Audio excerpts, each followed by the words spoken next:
அண்மை செய்தியை பார்த்து வருகிறோம். கோவை வெள்ளியங்கிரி மலையடிவாரத்தில் ஒற்றை யானை ஒன்று உலா வருகிறது. இது தொடர்பான விவரங்களுடன் செய்தியாளர் சுரேஷ் இணைந்திருக்கிறார்.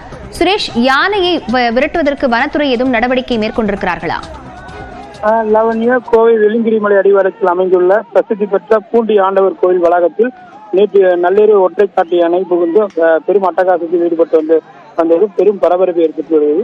கோவை வெள்ளியங்கிரி 7வது மலையில் உள்ள சேம்புலிங்க வாங்க தோன்றிய லிங்கம் சிவன் கோயிலுக்கு செல்வதற்காக வனத்துறை பிப்ரவரி மாதம் ஏப்ரல் மே 4 மாதங்களாக பக்தர்களுக்கு அனுமதி அளித்தார்கள்.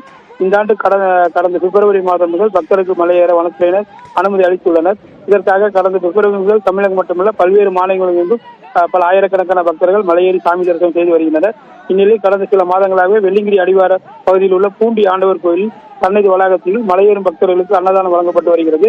இதனால் அப்பகுதியில் உலா வரும் காட்டு யானை அங்குள்ள கடைகள் மற்றும் அன்னதான கூடங்களுக்கு சென்று அங்கு வைத்திருக்கும் உணவுப் பொருட்களை சென்று சேதப்படுத்தி வருகிறது.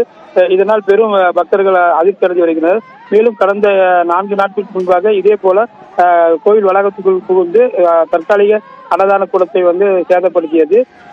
வனத்துறை அப்பகுதியில் ரோந்து பணி ஈடுபட்டாங்க கூட தொடர்ந்து அன்னதானம் சாப்பிடுறதுக்காக அந்த யானை அதே பகுதியில முகாமிட்டிருக்கனால கும்கி யானை துணை கொண்டு அந்த யானை வேறு அடர்ந்த வனப்பகுதிகள் கொண்டு போய் விடக்கணும் அப்படின்னு சொல்லி பக்தர்கள் கோரிக்கை வச்சிருக்காங்க. லாவண்யா, விவரங்களுக்கு நன்றி சுரேஷ். மேல வாங்க.